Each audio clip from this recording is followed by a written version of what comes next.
Bu, kita mau nabrakan gitu. Jadi masinisnya sempat bukain pintu dan buka jendela. Buka pintu. Buka pintu untuk mereka keluar gitu. Udah jelas-jelas kereta api, kenapa diterobos? Keluarga saya ada yang takut naik pesawat, Mas. Akhirnya mereka bilang, wes naik kereta api. Tapi dengan kejadian gini, takut mereka naik kereta api.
Sampai Senin malam tadi, suasana duka menyelimuti keluarga Rosa Elizabeth di kawasan Pondok Betung, Tangerang.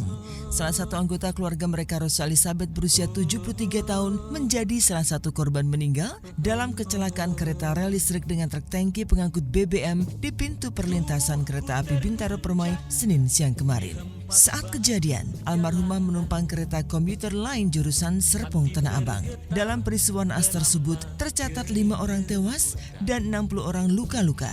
Korban kecelakaan didominasi oleh kaum perempuan serta anak-anak yang berada di gerbong pertama dan kedua KRL. Sampai tadi malam, jenazah korban tewas masih berada di Rumah Sakit Polri Kramat Jati, Jakarta Timur untuk proses forensik. Keluarga tak menyangka Rosa meninggal dalam tragedi kecelakaan kereta.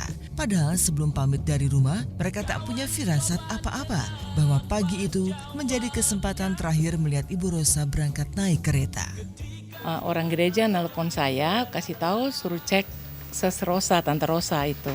Karena tadi naik kereta api yang celaka itu. Karena memang dia setiap kali pergi itu naik kereta api. Ya kita keluarga kaget ya, karena tidak sakit kan, masih sehat.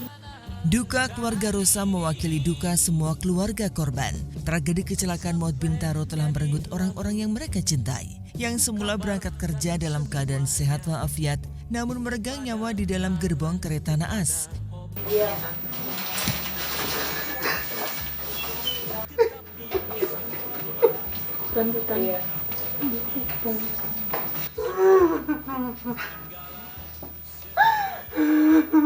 Apa kabar kereta yang terkapar di Senin pagi?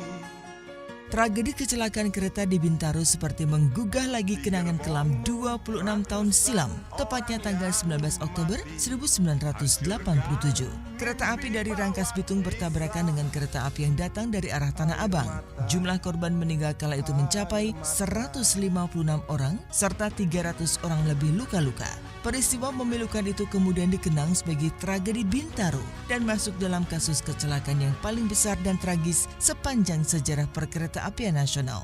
Bahkan sutradara Bruce Malawau kemudian mengangkat kejadian itu dalam sebuah film berjudul Tragedi Bintaro. KD25 sudah berangkat. Siapa yang suruh berangkat? Brengsek kalian!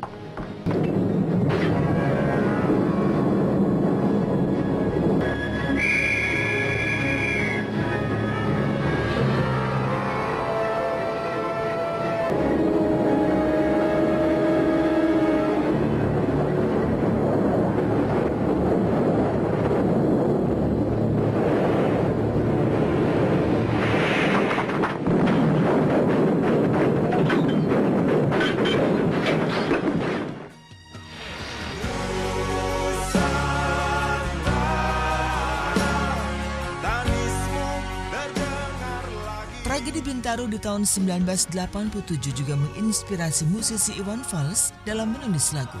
Ikon musik pop pembebasan itu mengabadikan peristiwa tragis tersebut lewat lagu berjudul 1910 untuk mengenang ratusan korban yang meninggal. Salah satu penggalan syair yang menarik dari lagu itu adalah Senin Pagi dan Kini Siapa Nyana. Tragedi Bintaro Jilid 2 lokasinya tak jauh dari tragedi Bintaro yang pertama, bahkan harinya juga sama, yakni hari Senin.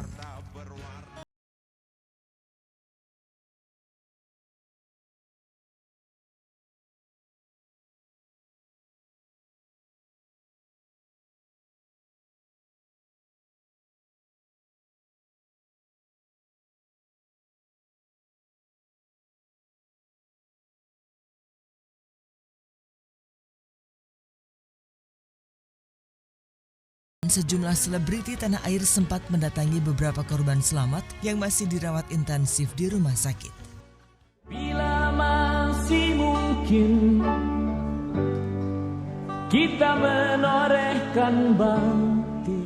Jadi di dalam itu kebanyakan mereka kena luka bakar karena terjadi ledakan ya. Iya. Jadi mereka sebelumnya tuh dapat berita dari masinisnya sendiri. Jadi masinisnya tuh ngasih info. Bu, kita mau nabrakan gitu. Jadi masinisnya sempat bukain pintu dan buka jendela, buka pintu. Buka pintu untuk mereka keluar gitu. Tapi setelah gerbongnya itu miring kata si ibu tadi, masinisnya itu malah balik lagi ke posisinya dia semula. Makanya masinisnya meninggal di tempat. Aku rasa tragedi ya mau tidak mau memang kita harus memang udah jalannya seperti itu. Cuma mungkin yang bisa kita lakukan adalah kita bisa belajar untuk melakukan hal yang lebih baik lagi, bisa punya awareness tinggi. Dari duka keluarga Rosa sampai balada melodi Iwan Fals bertutur pada esensi yang sama, yakni carut-marutnya transportasi umum di tanah air. Fungsi angkutan yang biasanya mengantar orang ke tempat tujuan dengan selamat justru berujung maut. Jeritan dan isak tangis dari Bintaro di Senin siang kemarin dan bukan rahasia lagi. Saat menumpang angkutan umum, kecemasan celaka selalu meliputi penggunanya. Udah jelas-jelas kereta api, kenapa diterobos? Menurut saya sih itu cuma masalah disiplin sebenarnya.